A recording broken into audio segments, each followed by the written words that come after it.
প্রবাসী ডায়াবেটিস হয়ে গেল, বাবা 1 বছর পর্যন্ত কাজ করতে পারে না, বাড়িতে খাবার দাবারের জন্য টাকা পয়সা পাঠাইতে পারে না। সন্তানরা আস্তে আস্তে বাবার এই টাকা পয়সা না পাঠানোর কারণে সম্পর্ক ছেদ করে দিল। 1 বছর পর্যন্ত দাম্মাম প্রবাসীরা তার এই বন্ধুকে সাহায্য করে টাকা পয়সা দিয়ে হসপিটালের চিকিৎসার ব্যবস্থা করলেন। কিন্তু যখন বাড়িতে আসার সময় হলো, বাবা দূর থেকে ফোন দেয়, ও হতভাগা সন্তানরা, ও হতভাগা ভাইরা আমার, আমি আমার নিজের জন্য ওসিয়ত করছি, অন্তত দুনিয়াতে আর কিছু করি আর না করি, বাবা মাকে যেন কষ্ট না দেই। দুনিয়াতে যত বড় আপনি হন না কেন, বাবা মাকে কষ্ট দিলেন তো দুনিয়াও কিয়ামত আখেরাও বরবাদ। এই লোক আসার আগের দিন সন্তানকে ফোন দিল, বাবা কালকে আমার ফ্লাইট, তোরা এয়ারপোর্টে আয়। সন্তানরা বলে, আমি তোমাদেরকে চিনি না। নাউজুবিল্লাহ বলেন। তুমি কোথায় আসবা, কোথায় যাবা আমি জানি না। মেয়েদেরকে ফোন দিল, মেয়েরা ফোন উঠায় না। স্ত্রীকে ফোন দেয়, স্ত্রী বাপের বাড়ি চলে গেল, স্ত্রীও ফোন উঠায় না। শেষ পর্যন্ত এই লোক প্রবাস জীবন থেকে দীর্ঘ কষ্ট করে দুঃখ ভারাক্রান্তে যখন বাংলাদেশ এয়ারপোর্টে আসছে, বাড়িতে যখন ফোন দিছে, বাবা আমার, ওরে কলিজার টুকরা, আমি তো আজকে দীর্ঘদিন পরে বাড়িতে আসলাম, যাওয়ার তো আমার কোনো রাস্তা নাই, আমাকে তোরা একটু রিসিভ কর। আরে তোরা তো সেই সন্তান, যেই সন্তানের মায়া মোহাব্বতের জন্য নিজের গ্রাম দেশ ছেড়ে দূর সুদূর প্রবাসী পাড়ি জমাইছিলাম, ঠিক কিনা বেঠিক?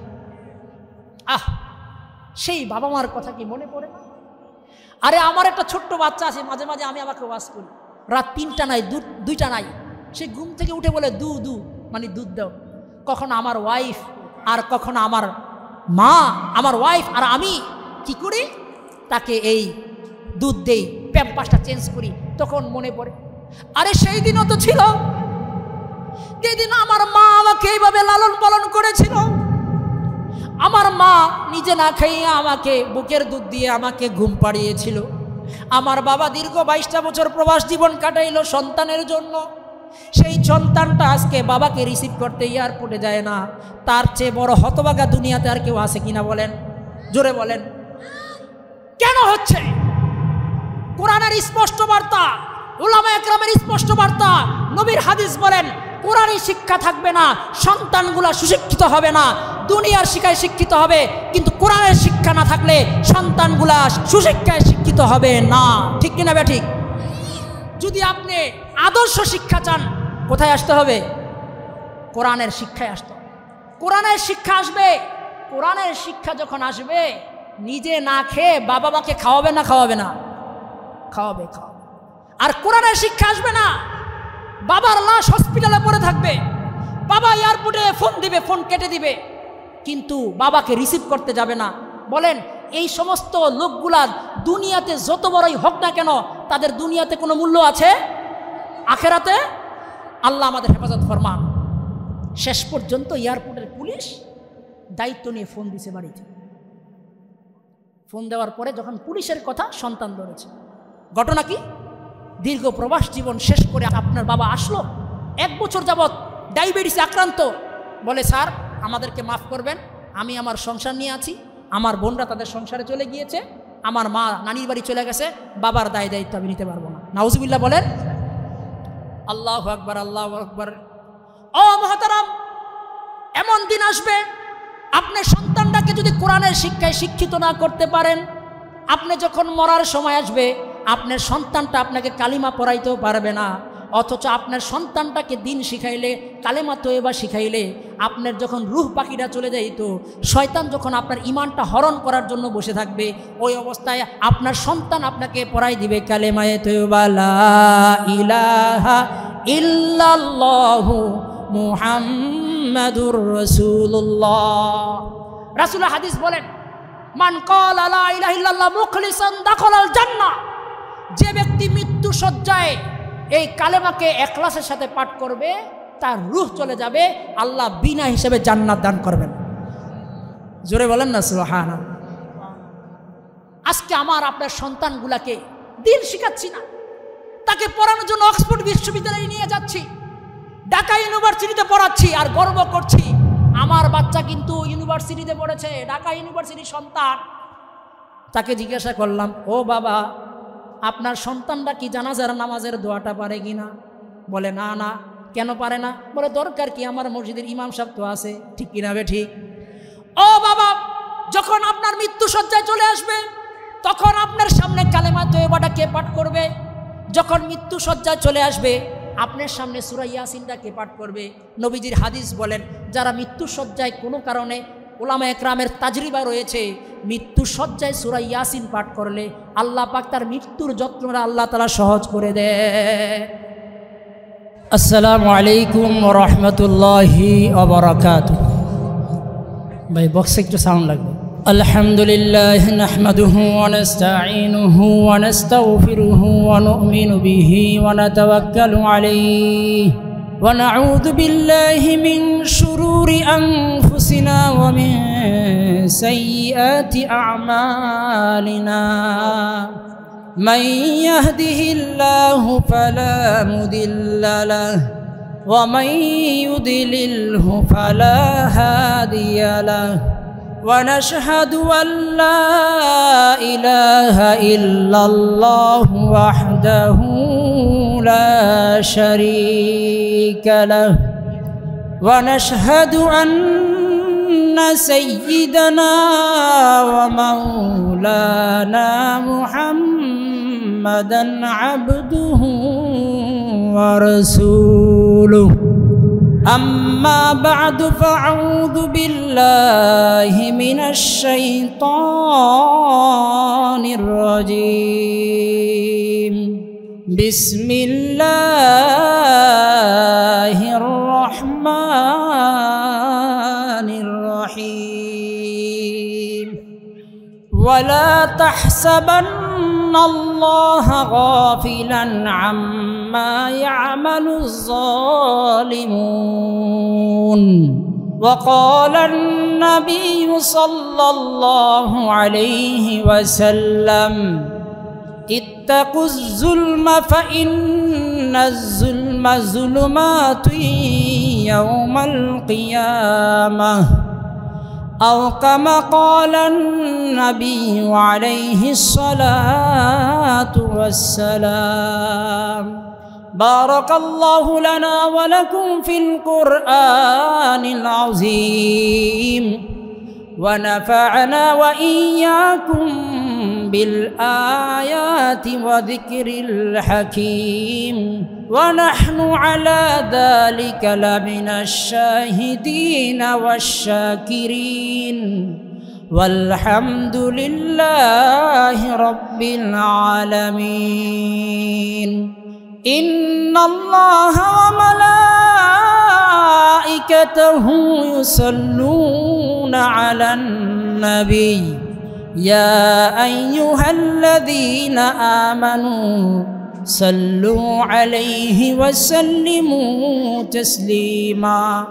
সবাই মুহাব্বতের সাথে আমার সাথে নামাজে দুরূদ শরীফ পাঠ করি। আল্লাহুম্মা সাল্লি আলা মুহাম্মাদিন ওয়া আলা আলি মুহাম্মাদ কামা সাল্লাইতা আলা ইব্রাহিম ওয়া আলা আলি ইব্রাহিম ইন্নাকা হামিদুম মাজিদ।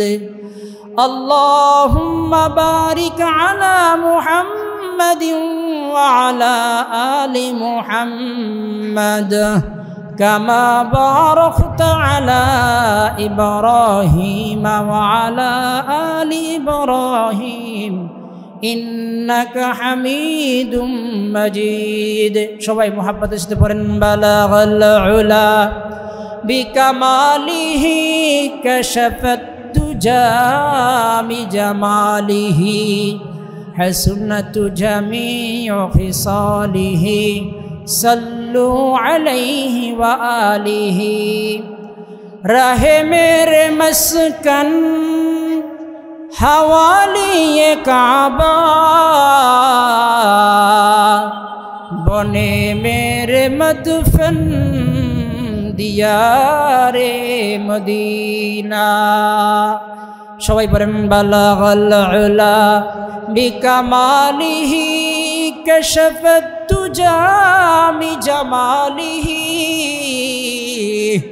হাসনাতু জামিউ খিসালিহি সাল্লু আলাইহি ওয়া আলিহি। সবাই একটু মুহাব্বত এসে পড়েন লা ইলাহা ইল্লাল্লাহ লা ইলাহা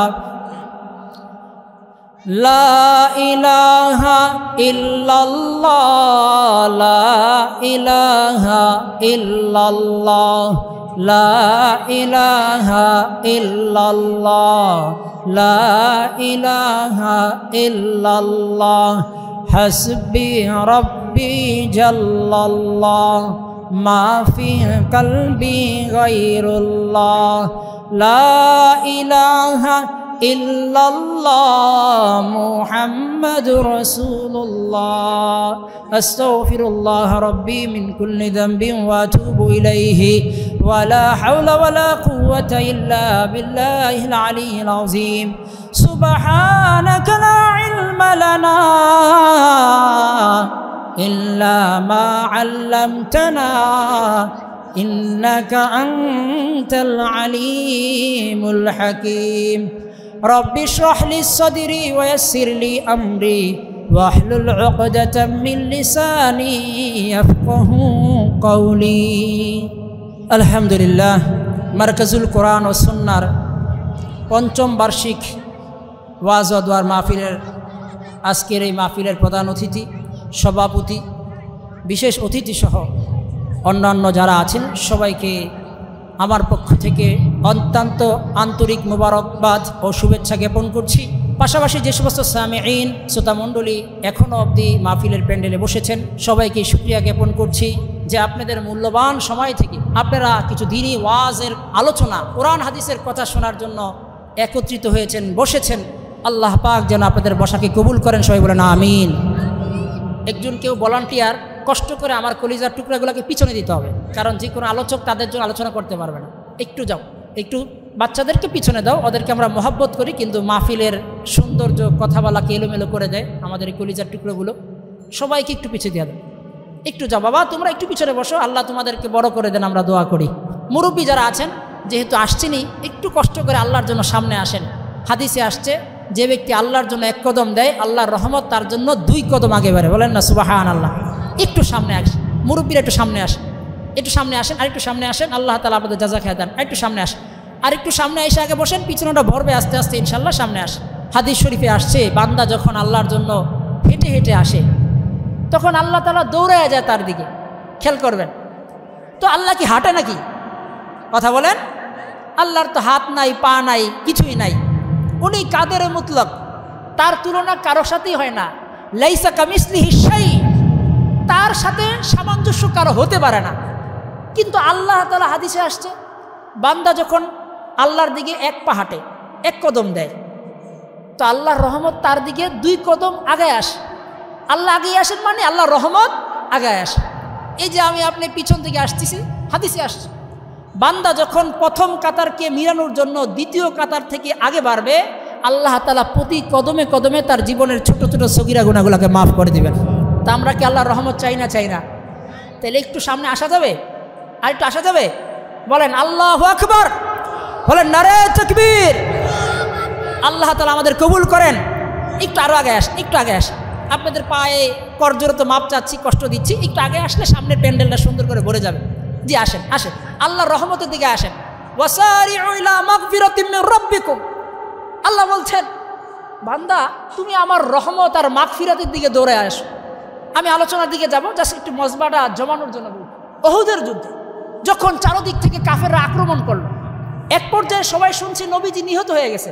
শয়তান আওয়াজ তুলে দিল মুহাম্মদ কদ কুতিল, এই মুহাম্মদ তো শহীদ হয়ে গেছে। বানবাস, জীবনবাস সাহাবারা সবাই অবাক হয়ে গেলেন। আরে যেই নবীর জন্য জীবন আর মরণ, এই উহুদের যুদ্ধে আসছি যে নবীর জন্য, উহুদের ময়দানে এসে যদি শুনি নবী মারা গিয়েছেন, ইন্তেকাল হয়েছেন, তো এই জীবন রেখে তো কোনো লাভ নাই। সাদ বিন মুআজ রাদিয়াল্লাহু তাআলা উহুদের দিকে দৌড়াচ্ছেন। এক সাহাবী বলেন, ও সাদ কোথাও তুমি তো দৌড়াইয়া যাইতেছো? সাদ বলেন, শোনো শোনো, আমার নবী যখন এই দুনিয়া থেকে চলে গেছে এই কথা শুনেছি, জানি না বাস্তবতা কি। যখন উহুদের ময়দানে শুনলাম নবী দুনিয়া থেকে চলে গিয়েছেন, তাহলে আমি সাদ বিন মুআজের এই জীবন রেখে লাভ নাই। আরে আমি তো উহুদের ময়দান থেকে উহুদের পাহাড় পাওয়া শুরু করেছি। দৌড়ে যাচ্ছে। আসলে উহুদের ময়দানের পাশেই কাফেররা দাঁড়িয়ে আছে। এই কাফেরদের সাথে যখন জিহাদ করতে করতে জীবন পাখি চলে যাবে, তো আল্লাহর কোরআন বলে, রাসূলের হাদিস বলে যে আল্লাহর রাস্তায় গিয়ে শহীদ হয়, সে সোজা সুজি বিনা হিসেবে জান্নাত চলে যায়। সুবহানাল্লাহ। বলেন সাদের দৌড়টা কিসের জন্য ছিল? জান্নাতের জন্য। কিসের জন্য? তাহলে আপনাদের এই যে সামনে আগানোর দৌড়টা কিসের জন্য? তাহলে জান্নাতের জন্য দৌড় দিতে পারি না? আরে ওই সাহাবী যদি নিজের জীবন দিতে পারে জান্নাতের জন্য, জানতেছে বুঝতেছে সামনে গেলে কাফেরদের সামনে পড়ব, যুদ্ধ করতে করতে আমার জীবন চলে যাবে, কোথায় তরবারি লাগবে জানি না, উনি যদি তার জীবনকে দিয়ে আল্লাহকে রাজি খুশি করে দুনিয়া থেকে যেতে পারে, তাহলে আমি কি মাহফিলের পিছন থেকে সামনে আসতে পারি না? তাহলে এবার দেখবো কে কে সামনে আসতে পারে। আসেন, সামনে আসেন, জান্নাতের রহমতের দিকে আসেন, সামনে আসেন। যারা পিছনে আসে সামনে আসেন। এখনো কি বুঝে আসে নাই নাকি? আল্লাহ তাআলা বুঝদান করেন। সম্মানিত মুআজ্জাজ মুকাররম, আমি আপনাদের সামনে আসলে কয়েকটা বিক্ষিপ্ত টপিকস নিয়ে আলোচনা করব। আপনারা সবাই জানেন আজকে আমাদের এই মাহফিলের অন্যতম প্রধান আকর্ষণ মাওলানা আলামিন সাহেব হাফিজাহুল্লাহ। আমাদের এই বাইতুল ইবাদত মসজিদের অনেক দিনের ইমাম খতিব ছিলেন। আমরা ওনার কথাকে খুব মনোযোগ দিয়ে শুনতাম। আল্লাহ পাক ওনাকে সুন্দর একটা কণ্ঠ দিয়েছেন, পাশাপাশি কথার মধ্যে মাধুর্যতা দিয়েছেন। যে কোনো মানুষই তার কথা শুনে অ্যাট্রাকশন হয়। তো উনি আমার উপর আলোচনা করবেন। তারপরে কারি আবু তালহা বিন মিজান, উনি একজন ইন্টারন্যাশনাল মানের কারি, তেলাওয়াত খুব সুন্দর করেন, আলোচনার মধ্যে মাধুর্য রয়েছে। তো ওনার পরে ওই আমাদের প্রধান আকর্ষণ উনিও আসবে। তো ওনাদের দুইজনের আলোচনার মাঝে আমি একটু অগুছালো, আমি কোনো খুব নাম করা বক্তা না, আপনাদের এলাকার সন্তান, কিছু দিনই মুজাকারা করব ইনশাআল্লাহ। শেষ পর্যন্ত বসবো তো ইনশাআল্লাহ। সম্মানিত হাজিরিন, এই যে দেখেন আমরা সময় নিয়ে এখানে বসেছি। আচ্ছা বলেন, আমাদের আজকে শুক্রবার কাজ আছে না নাই? সবাই কথা বলবেন। ওয়াজের ময়দানে কথা বললে আপনি শিখতে পারবেন। যদি বক্তা সুরে টান দেয়, কথার কথা হাফিজুর রহমান সিদ্দিকী আসলো, মিজানুর রহমান আজহারী সাহেব আসলেন, খুব সুন্দর টান দিলেন, তার সুন্দর কণ্ঠের দিকে তাকাইলেন, কিন্তু কি বিষয়ে কথা বললেন আপনি না শিখেন, তাইলে বলেন এরকম সুলেলা কণ্ঠ আর ওয়াজ দিয়ে কোনো ফায়দা হবে? তাহলে মাহফিলের প্যান্ডেলটা কি শিখার জন্য না শোনার জন্য? যদি শোনার জন্যই না শোনেন, হেদায়েতের নিয়তে খালি কান শুট করেন, তাহলে অনেক সময় মাহফিলের প্যান্ডেল থেকেও পথভ্রষ্টতা আসতে পারে। এক বক্তার ওয়াজ শুনতে গেছে এলাকার এক মুসল্লি। তো মুসল্লি গেছে একটু পরে, গিয়ে সামনে দাঁড়াইছে, অনেকক্ষণ ওয়াজ শুনছে, কিন্তু গেছে বক্তার চেহারা দেখতে। তো বক্তা এক পর্যায়ে বলছে বিয়াস খাওয়া হারাম। বিয়াস শব্দ কি বলেন না, কি বলছে? বয়কার বি অন্তস্তি আকার বরিকার জ, অর্থ কি? বিয়াস। আচ্ছা পিয়াস লিখতে কি জানি লেখে? প দিয়া। তাহলে বিয়াজের সাথে পয়ের পার্থক্য কি? ব আর প। বিয়াজ অর্থ সুদ, পেঁয়াজ অর্থ আমাদের কাঁচা সবজির সাথে মিলে খাই, একটা বলতে পারেন একটা মশলা জাতীয়র মতো বা যে কোনো একটা সবজি জাতীয়। তো বক্তার ওয়াজ ঠিক মতো শুনে নাই, মাঝখানে গিয়ে দাঁড়ায়া বক্তা যখন বলেছে বিয়াজ খাওয়া হারাম, কেউ বিয়াজ খাইবেন না, বিয়াজের অর্থ হলো সুদ। তা আল্লাহ তাআলা কোরআন শরীফে বলেছেন আহাল্লাহু বাইয়া ওয়া হাররামার রিবা, যে আল্লাহ সুদকে হারাম করেছেন, ব্যবসাকে হালাল করেছেন। উনি আয়াত টেনে টেনে বলছিলেন সুদ খাইয়েন না, বিয়াজ খাওয়া হারাম, ফার্সি শব্দ। তো শ্রোতা তো মনোযোগ দিয়ে শুনে নাই। হুজুর যখন ওয়াজ করে চলে গেছে, বাড়িতে গিয়ে স্ত্রীকে বলতেছে যতগুলা পেঁয়াজ খাটের নিচে আছে সবগুলা ফালাই দেব। স্ত্রী বলে স্বামী আমার, ঘটনা কি? টিসিবির পণ্য এত লম্বা লাইন দিয়ে সকাল 8টায় গেলাম, বিকাল 3টা পর্যন্ত লাইন দিয়ে পেঁয়াজ কিনলাম, সস্তা দরে সরকারি মাল। গতকালকে এত কষ্ট করে সারাদিন মাজাটাকে ব্যথা করে, পাগুলাকে ব্যথা করে পেঁয়াজ আনলাম, জমাইলাম রমজানের জন্য আগাম খাবার। আজকে কেন আপনি পেঁয়াজকে হারাম বলছেন? বলে স্ত্রী আমার, আমি তো হারাম ঘোষণা করি নাই, আমাদের গতকালকের মাহফিলা বক্তা বয়ান করেছেন পেঁয়াজ খাওয়া হারাম। শব্দ কি পেঁয়াজ না বিয়াজ? উনি বলছেন পেঁয়াজ না বিয়াজ, সুদ খাওয়া হারাম। হ্যাঁ ভালো করে শুনে নাই, শেষ পর্যন্ত বরে প দিয়া পরিবর্তন কইরা শেষ পর্যন্ত হালালকেও হারাম করে দিয়েছেন। এই ধরনের লোক আছে না নাই? কারণ কি? মনোযোগ দিয়ে শুনে না। এই জন্য আল্লাহর কোরআন বলেন ওয়াইদা কুরিয়াল কুরআন ফাসতামিউ লাহু ওয়ানসিতু লাহু লাআল্লাকুম তুরহামুন। যখন তোমাদের সামনে আল্লাহর কোরআনকে তেলাওয়াত করা হয়, ওয়াইদা কুরিয়াল কুরআন ফাসতামিউ লাহু, মনোযোগ দিয়ে শুনো, ওয়ানসিতু লাহু, তার জন্য নিশ্চুপ থাকো, লাআল্লাকুম তুরহামুন, যাতে করে আল্লাহর রহমত তোমাদের উপর নাজিল হয়। বলেন না সুবহানাল্লাহ। তাহলে বলেন যতক্ষণ বসবো মনোযোগ দিয়ে শুনবো না অমনোযোগ দিয়ে? মনোযোগ দিয়ে শুনবো। যদি আমি মনোযোগ দিয়ে যতক্ষণ আলোচনা করবে শুনি, আল্লাহ পাক আমাকে আপনাকে অনেকগুলা নেকি দান করবেন, অনেকগুলা ফজিলত দান করবেন। তার কয়েকটা ফজিলত বলে আমি আমার আলোচনায় চলে যাচ্ছি। দেখেন রাসূল সাল্লাল্লাহু আলাইহি ওয়াসাল্লাম হাদিস আছে, রাসূল বলেন সাবআতু জিল্লুহুমুল্লাহু ফি জিল্লি ইয়াওমা লা জিল্লু সাবআ, সাতজন লোক এমন রয়েছে যেই দিন কোনো ধরনের ছায়া থাকবে না, লা জিল্লা ইল্লা জিল্লু, এমন একদিন আসবে যেই দিন কোনো ধরনের ছায়া থাকবে না। ওই দিনে 7 প্রকার ব্যক্তিকে তার আরশের নিচে ছায়া দিবেন।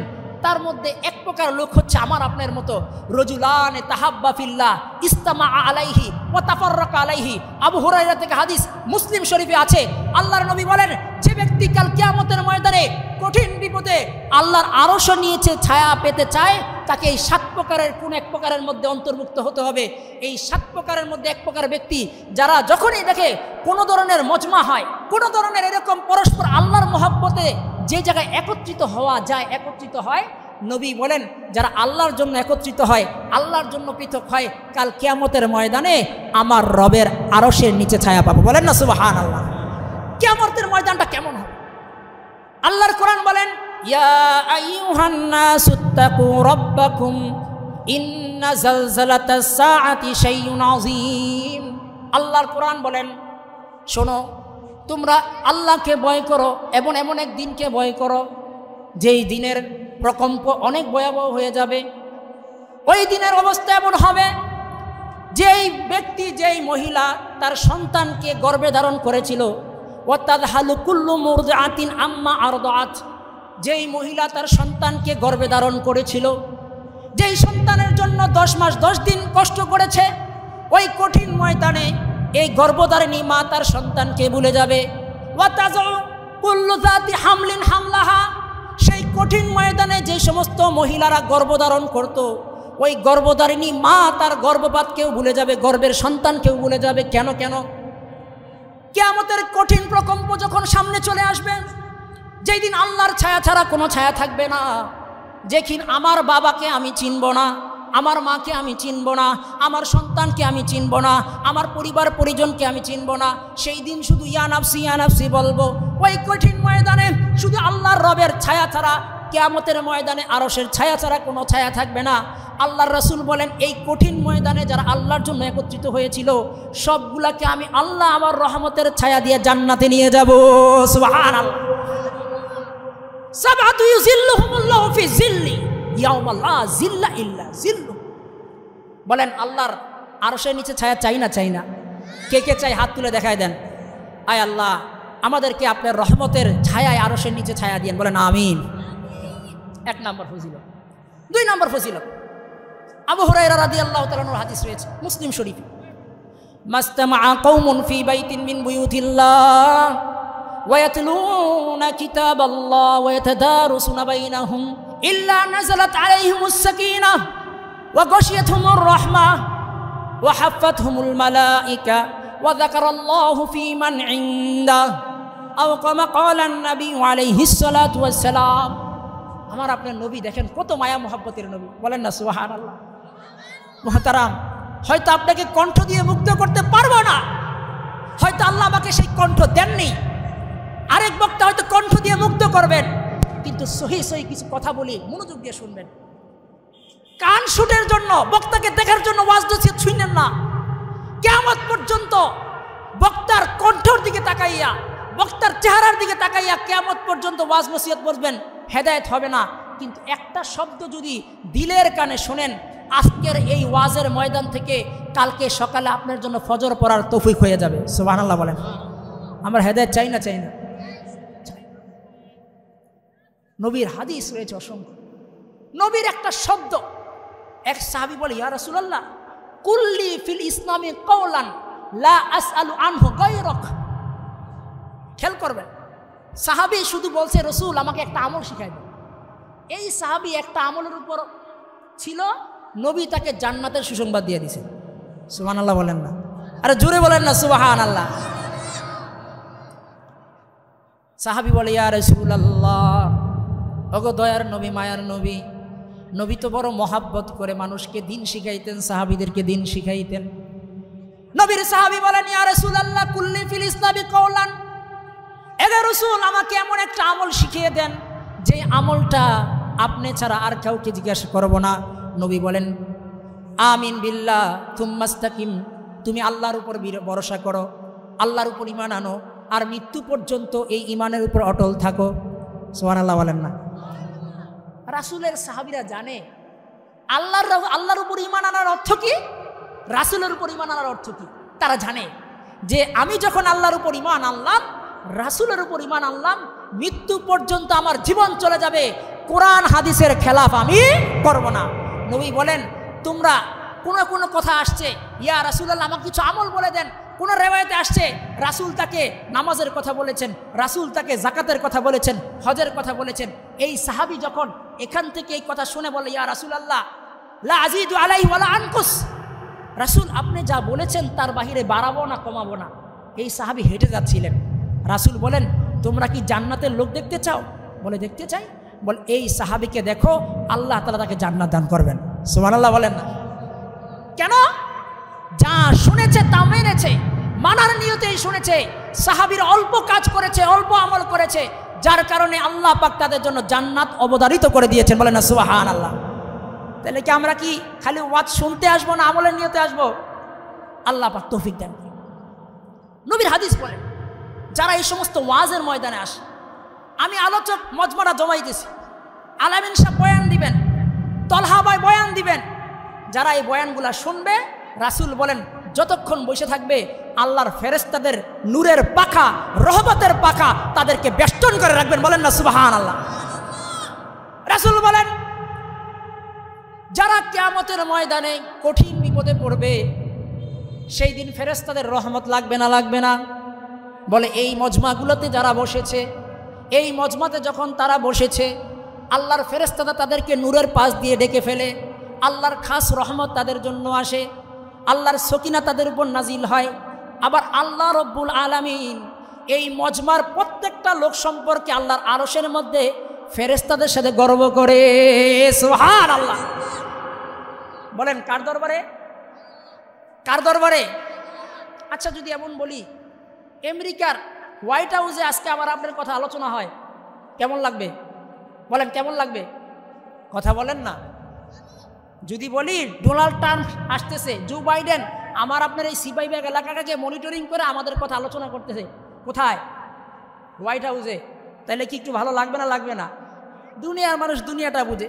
আর শুধু যমুনার মধ্যে, যমুনার যে ভবন রয়েছে, প্রধান উপদেষ্টার ভবনে যদি বলে আমাদের নিয়ে আলোচনা করতেছে এই এলাকার রাস্তাঘাট নিয়ে, আমি আপনি খুশি হব না? হব না? ও মোহতারাম, মহাব্বতের সাথে বলে যাই, এখানে আমি আপনি বসেছি, কিন্তু কত বড় সৌভাগ্য। আমার নবী বলেন, যতগুলা লোক এখানে বসে থাকবে, আল্লাহ রব্বুল আলামিন ফেরেশতাদেরকে বলে, ও আমার ফেরেশতারা এই লোকগুলা কেন এখানে বসেছে? ফেরেশতারা বলে, আল্লাহ আপনার গুণগান গাওয়ার জন্য। আল্লাহ জানেন না? জানেন না? বলেন জানেন না? জানেন না? তারপর কেন বলে? আল্লাহ গর্ব করেন, আরেকজনকে বলতে পছন্দ করেন। আরে আমার বান্দারা শুক্রবার দিন এশারের পরে দাওয়াত খেতে পারত, চায়ের দোকানে বসতে পারত, আমার কোরআনের কথা শোনার জন্য তারা বসেছে। ও ফেরেশতারা সাক্ষীরা, আমি তাদের জীবনের সগীরা গুনাহগুলোকে মাফ করে দিলাম। আজকে বাংলাদেশের মানুষরা সবাইকে বলতে চাই, কোরআন হাদিসের চর্চা, কোরআন হাদিসের বাস্তবায়ন যদি সমাজে চলে আসে, তাহলে সমাজ থেকে চুরি যাবে না? যাবে না? কথা বলেন সবাই। ডাকাতি যাবে না? যাবে না? কোরআনকে উপেক্ষা করে, কোরআনের বিধানকে উপেক্ষা করে কিয়ামত পর্যন্ত সমাজকে চালাইলে, রাষ্ট্রকে চালাইলে কখনোই শান্তি সমাজে আসবে না। না, ঠিক কিনা বে ঠিক? আজকে আমার আপনার জীবনে আমরা সবাই চাই, আমি যখন বিপদে পড়ি তখন যেন আমাকে কেউ সুপারিশ করে। চাই না? চাই না? কোনো থানায় আমার নামে মামলা হোক, ওই মামলাটা যেন আমাকে কেউ সুপারিশ করে, অ্যাডভোকেট আমাকে মুক্তি দেওয়ার ব্যবস্থা করে। এটা দুনিয়ার নিজাম না? নিজাম না? কথা বলেন। টাকা দিয়ে হোক, সুপারিশের মাধ্যমে হোক, অ্যাডভোকেটের মাধ্যমে হোক, সবাই চাই আমি যখন বিপদে আসব আমাকে যেন অ্যাডভোকেট অথবা আমার ভাই ওসি সাহেবের সুপারিশ করে আমাকে মামলা থেকে খালাস দেয়। এটা দুনিয়ার নিজাম না? নিজাম না? ঠিক তদ্রূপভাবে আমরা সবাই এক ময়দানের আসামি। আসামি না? আসামি না? সবাই বলেন। কিন্তু আপনাকে প্রশ্ন করি, দুনিয়ার কোনো মানুষ যখন শোনে সে আসামি, এই আসামি কি নিরিবিলি থাকতে পারে? একটু জোরে পিছন থেকে বলেন না। সমস্ত আসামি যখন শুনে তার নামে মামলা হয়েছে, সে কি বাংলাদেশে থাকে না বাংলাদেশ থেকে চলে যায়? ইতিহাসে এরকম রেকর্ড আছে না নাই? আসামি যখন শুনে আমার নামে মামলা হয়েছে, বাংলাদেশেও আসে না, এই দেশ থেকে পালিয়ে যায়। আমাকেও আপনাকে একদিন আসামি হিসেবে দাঁড়াইতে হবে। সেই দিনটা কাকে বলা হয় বলেন? কিয়ামতের ময়দান। ওই কঠিন দিনে আমি আপনি আসামি কার দরবারে? আল্লাহর দরবারে। এখন বলেন, ওই কঠিন দিনে আমি যখন আপনি আসামি হব, আসামি হিসাবে আমার আপনার চাওয়া কি? আল্লাহ কেউ যেন আমাকে কি করে সুপারিশ করে মুক্তির ব্যবস্থা করে, এই আশা আপনাদের সবার আছে না নাই? কঠিন কিয়ামতের ময়দানে সুপারিশ নিয়ে আল্লাহর কাছ থেকে আসামির নামটা কেটে জান্নাতে যেতে চাই না? আল্লাহর কোরআন রাসূলের হাদিস বলে কাল কিয়ামতের ময়দানে প্রত্যেকটা লোক আসামি হিসেবে কাঠগড়ায় দাঁড়াবে। সূর্য বিজ্ঞানীরা বলে 9,30,00,000 মাইল দূরে। কাল কিয়ামতের ময়দানে সূর্যটা 1 মাইল দূরে চলে আসবে। ওই কঠিন ময়দানে মানুষের মগজগুলাকে গাম যেরকম বেয়ে বেয়ে পড়ে, খেয়াল করবেন কথা, ওই কঠিন ময়দানে গামগুলা যেরকম বেয়ে বেয়ে পড়ে, 1 মাইল দূরে যখন সূর্য চলে আসবে, মানুষের মগজগুলা শরীরের পুঁজ আকারে বেয়ে বেয়ে পড়বে। নাউজুবিল্লাহ বলেন না। সেই দিনে কয়েক ধরনের ব্যক্তি আমাদেরকে সুপারিশ করে, তার মধ্যে হাফেজে কোরআন, আলেমে দ্বীন আর কোরআনের তেলাওয়াত। কার্যকর না করেন 1000 বার মাফ করবেন, আপনার সাথে ওপেন চ্যালেঞ্জ, ওই 1000 বারই চুরি করবে, ঠিক কিনা বে ঠিক? কিন্তু আল্লাহর কোরআনের আয়াতকে লাগাই দেন। আল্লাহর কোরআন বলেন, আস-সারিকু ওয়াস-সারিকাতু ফাকতাউ, চোর চুরনি যে চুরি করব তার হাতগুলো কেটে দাও। একবার যখন কাটবা, পরের বার বাপের জন্মে আর চুরি করতে আসবে না, ঠিক না বে ঠিক? ঘটনা যেহেতু শিখার জন্য, নবী এটা তো মানুষ হিসেবে আসে নাই, ওই বিষয়টা বলতে পারেন নাই। আজকে বাংলাদেশের মানুষরা সবাইকে বলতে চাই, কোরআন হাদিসের চর্চা, কোরআন হাদিসের বাস্তবায়ন যদি সমাজে চলে আসে, তাহলে সমাজ থেকে চুরি যাবে না? কথা বলেন সবাই। ডাকাতি যাবে না?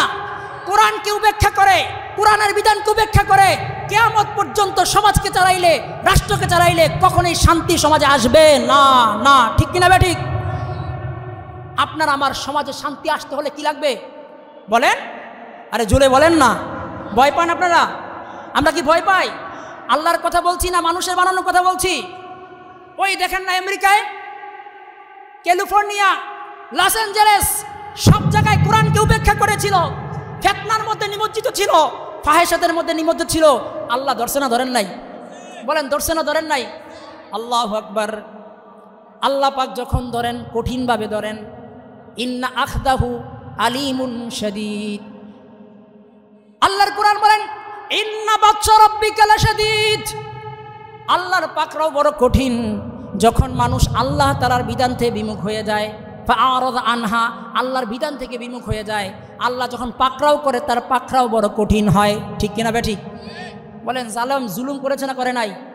আরে গাজার হাজার হাজার শিশুরা খেতে পারে নাই। কয়দিন আগে আমাদের কাছে ছবি এসেছে, তারা শীতের মধ্যে তাঁবুর মধ্যে থাকতে পারে নাই, প্রচণ্ড শীতে অনেক বাচ্চাগুলা দুনিয়া থেকে চলে গিয়েছে। এই চিত্র আছে না নাই? স্পষ্ট বলতে চাই, যারা এই যুগ যুগান্তর ধরে আজ বা কাল, অতীতে বা ভবিষ্যতে জুলুম করেছ, তাদের কারোই রেহাই নাই, ঠিক কিনা বে ঠিক? জালেমদের কোনো রক্ষা নাই। আল্লাহর কোরআন বলে যারাই জুলুম করবে তাদেরকে আল্লাহ কঠিন আযাবে গ্রেফতার করবে, ঠিক কিনা বে ঠিক? তোমরা তো অহংকার কর্তা, তোমাদের কেউ ধরা নাই। আমাদের আজও মনে আছে, তোমরা ইসরায়েলকে কোটি কোটি ডলার দিয়েছ গাজাবাহিসকে আহত নিহত করার জন্য, তাদেরকে উৎখাত করার জন্য। দুনিয়ার মানুষ, তুমি তোমার বানানো বোম্বিং দ্বারা, তুমি তোমার বানানো যুদ্ধ বিমান দ্বারা গাজাকে ধূলিসাৎ করেছ।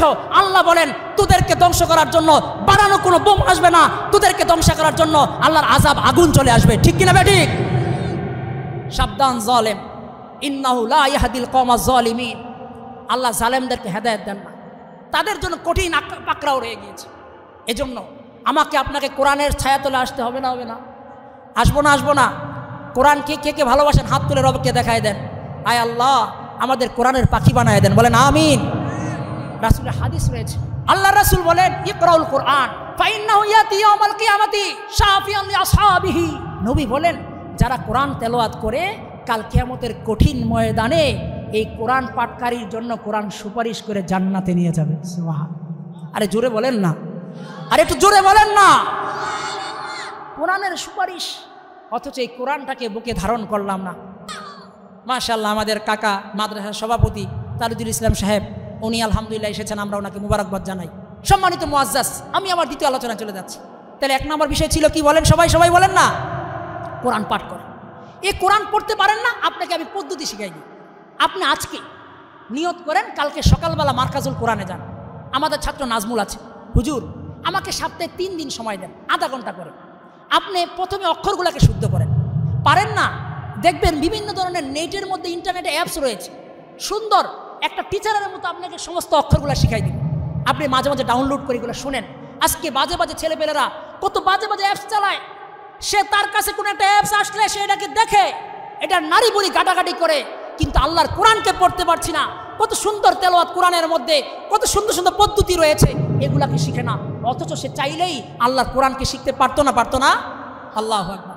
আপনি একটু কষ্ট করেন, কসম খোদার, আপনি আজকে চেষ্টা করবেন, 1 মাস হবে, 2 মাস হবে, মৃত্যু পর্যন্ত চেষ্টা করেন। আল্লাহ যদি তৌফিক দেয়, মৃত্যুর আগে আপনাকে আল্লাহ শুদ্ধ করে কোরআন পাঠকারী হিসেবে কবুল করে ফেলবেন। নিয়ত আছে না নাই? নিয়ত করবো তো ইনশাআল্লাহ। 1 নাম্বার, নিজে কোরআন পাঠ করুন। 2 নাম্বার, আপনি এখন কোরআন পাঠ করতে পারেন নাই, আমার আপনার শিখা হয় নাই, পারছি না, অনেক চেষ্টা করছেন, তাহলে আমার আপনার কিছু সুপারিশ দরকার আছে না নাই? এই দ্বিতীয় পয়েন্ট বলে শেষ করছি। দ্বিতীয় পয়েন্ট হচ্ছে, আমি কোনো কারণে কোরআন শিখতে পারি নাই, কিন্তু আমার একটা বাচ্চা আছে। খেয়াল করবেন, উঠবেন না, মজার কথা আসে সামনে আসছে, খেয়াল করবেন। এই আমার বাচ্চাটা যে কিনা ছোট্ট, এই ছোট্ট বাচ্চাটাকে যদি আমি একটু কোরআনের একটা শব্দ শিখাইতে পারি। বনি ইসরাইলের ঘটনা চলে আসছে, মুসা আলাইহিস সালামের ঘটনা আসছে। রেওয়ায়েত, এক বাচ্চা শুধু আল্লাহর কোরআনের বিসমিল্লাহর বাটা শুরু করেছিল, বাবার কবরে আযাব হচ্ছিল। ঘটনা এসেছে, যেদিন থেকে এই বাচ্চা বিসমিল্লাহর বা পড়া শুরু করেছে, আল্লাহ তাআলা এই বাচ্চার পড়ার কারণে তার বাবার কবরকে আল্লাহ তাআলা জান্নাতের বাগান বানায় দেওয়া শুরু করেছে। একটু জোরে বলেন না। রাসূলের হাদিস রয়েছে, ইযা মাতাল ইনসান ইনকাতা আনহু আমালুহু ইল্লা মিন সালাসাতিন, ইল্লা মিন সাদকাতিন জারিয়াতিন আও ওয়ালাদিন সালিহিন ইয়াদউ লাহু আও ইলমিন ইনতাফাউ বিহি আও কামা ক্বালা an-নবী আলাইহিস সালাতু ওয়াস সালাম। আবু হুরায়রা রাদিয়াল্লাহু তাআলা থেকে বর্ণিত, মুসলিম শরীফের হাদিস। নবী বলেন, যখন কোনো মানুষ ইন্তেকাল করে, তার কবরে কিয়ামত পর্যন্ত অন্য কোনো আমল যাবে না, কিন্তু 3টা আমল যদি এমন করে যেতে পারে, সে কিয়ামত পর্যন্ত তার কবরের মধ্যে সওয়াব আর নেকের হাদিয়া চলমান থাকবে। সুবহানাল্লাহ। মুআজ্জাজ মুকাররম, আমি আমার ধারাবাহিক আলোচনায় 3 নম্বর টপিকস বলে শেষ করব। এর মধ্যে আমাদের আলামিন সাহেব চলে আসবেন, যাদের আলোচনা করার কথা তারা চলে আসবেন। দেখেন, 3 নাম্বার, 1 নাম্বার বলেছিলাম কোরআন পাঠ করলে সুপারিশ হবে। 2 নাম্বার, সন্তানগুলা যদি আমি হাফেজে কোরআন বানাইতে পারি, দিনদার বানাইতে পারি, তারা কবরে গিয়ে আমার জন্য দোয়া করবে না? এত আসতে বললেন কেন? করবে না? 3 নাম্বার, আলেম, উলামায়ে কেরামের সহবত লাগবে। আজকে বড় সমস্যা হচ্ছে, উলামায়ে কেরামের সহবতকে উপকারী মনে করে না, দরকার মনে করে না। মসজিদের ইমামে না, মাদ্রাসার শিক্ষকে না।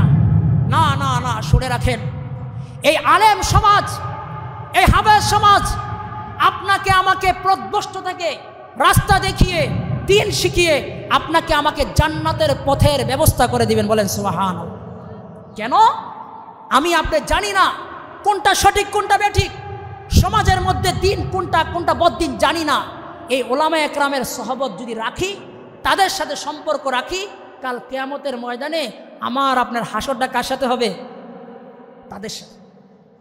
রাসূলের হাদিস, আল্লাহ রাসূল বলেন, আল মারউ মা মান আহাব্বা।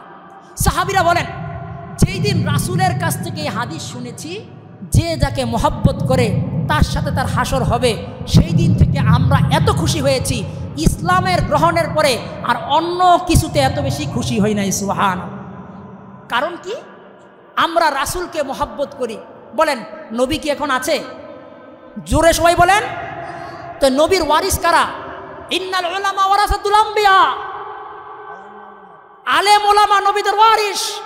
আপনি যখন দুনিয়াতে চলার পথে যে কোনো বিষয়ে তাদের সাথে সম্পর্ক রাখবেন, তাদের কথা শুনবেন, তা আপনি যদিও নবী পান নাই, এ ওয়ারিসুল আম্বিয়ার সাথে সম্পর্ক রাখার কারণে আল্লাহ রাসূলের রাস্তাটা তারা দেখাই দিবেন। বলেন না সুবহান। ও মুআজ্জাজ মুকাররম, শুনে রাখেন, নিজে আলেম হন নাই, সন্তানটাকে আলেম বানাইতে পারেন নাই, কিন্তু আলেম উলামার সাথে সম্পর্ক রেখেছেন। আল্লাহ পাক কাল কিয়ামতের ময়দানে তো আপনাকে সুপারিশের ব্যবস্থা করবেন। পাশাপাশি যখন দুনিয়াতে আপনি চলাফেরা করবেন, তখন এই উলামা একরাম থাকার কারণে আপনি পথভ্রষ্ট হবেন না। কেন না আলেম আপনাকে সঠিক রাস্তা দেখাই দিবে, হালাল কোনটা দেখাই দিবে, হারাম কোনটা দেখাই দিবে, আপনাকে জান্নাতের পথ বাতলিয়ে দিবে। আপনি যখন আলেমের সাথে সম্পর্ক রাখবেন, তখন আপনার দিন দুনিয়া দোনোটাই সঠিক রাস্তায় পরিচালিত হবে।